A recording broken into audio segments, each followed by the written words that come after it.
Welcome back to Troy Hill Talks. Today we're diving into the much anticipated crossover event of the year, Deadpool and Wolverine. Teaming up in their own hilarious and action-packed adventure within the Marvel Cinematic Universe. If you're tired of the same old superhero formula and craving a fresh take on the genre, then Deadpool and Wolverine is the movie you've been waiting for. Picture this. Deadpool with his razor-sharp wit and fourth-wall-breaking charm meets the brooding Wolverine in a collision of personalities that will have you laughing, cringing, and cheering in equal measure. The action sequences are nothing short of electrifying, showcasing Deadpool's unorthodox fighting style and Wolverine's brutal ferocity in a way that keeps you on the edge of your seat. From epic showdowns to comedic antics, this movie has it all. But let's be real.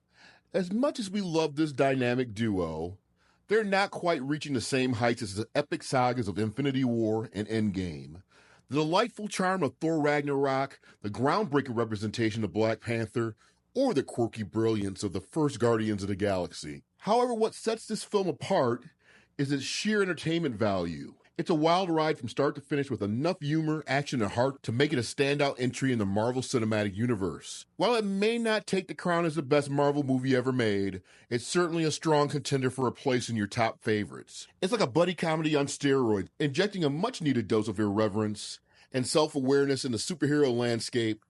From the moment Deadpool crashes into the MCU, you know you're in for a wild ride. Ryan Reynolds effortlessly embodies the Merc with a mouth, delivering jokes that poke fun at everything from the previous Marvel films to the inner workings of the studio itself. It's refreshing to see a character who doesn't take itself too seriously, especially in a cinematic universe that sometimes feels weighed down by its own mythology. Reynolds' chemistry with Hugh Jackman's Wolverine is a highlight, as they bounce insults and curses off of each other with gleeful abandon. But let's address the elephant in the room. The R rating, does it hold up to the irreverent tone set by the Deadpool comics? Absolutely. The crude humor, the over-the-top action, and the unapologetic language all contribute to making this pairing a match made in cinematic heaven. You'll be laughing out loud one minute and cringing the next.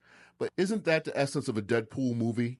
Of course, not everything is sunshine and rainbows in Deadpool and Wolverine land. Some jokes teeter on the edge of going too far, only to pull back at the last minute. And while the chemistry between the two leads is undeniable, the plot sometimes feels like it's treading waters when it veers into exposition-heavy territory. But hey, when you have Deadpool at the helm, you're guaranteed a meta-commentary on the very flaws that plague the movie. Now let's talk about the setting, the Void.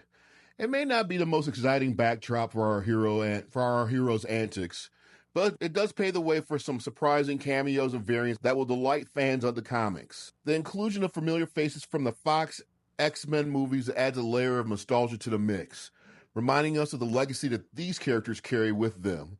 In the end, Deadpool and Wolverine is a wild, irreverent, and occasionally messy ride through the Marvel Cinematic Universe. It's a love letter to fans of the characters, a cheeky jab at the superhero genre, and a promise of more unpredictable adventures to come. So grab your popcorn, buckle up, and get ready to witness the unlikely team-up of Deadpool and Wolverine in a film that will have you laughing, gasping, and cheering in equal measure. After all, who can resist the charm of two of Marvel's most beloved anti-heroes sharing the screen? Don't miss out on the fun. Catch Deadpool and Wolverine in action now. What did you think of this dynamic duo's adventure? Share your thoughts in the comments below. And don't forget to like and subscribe for more movie reviews and discussions here on Troy Hill Talks.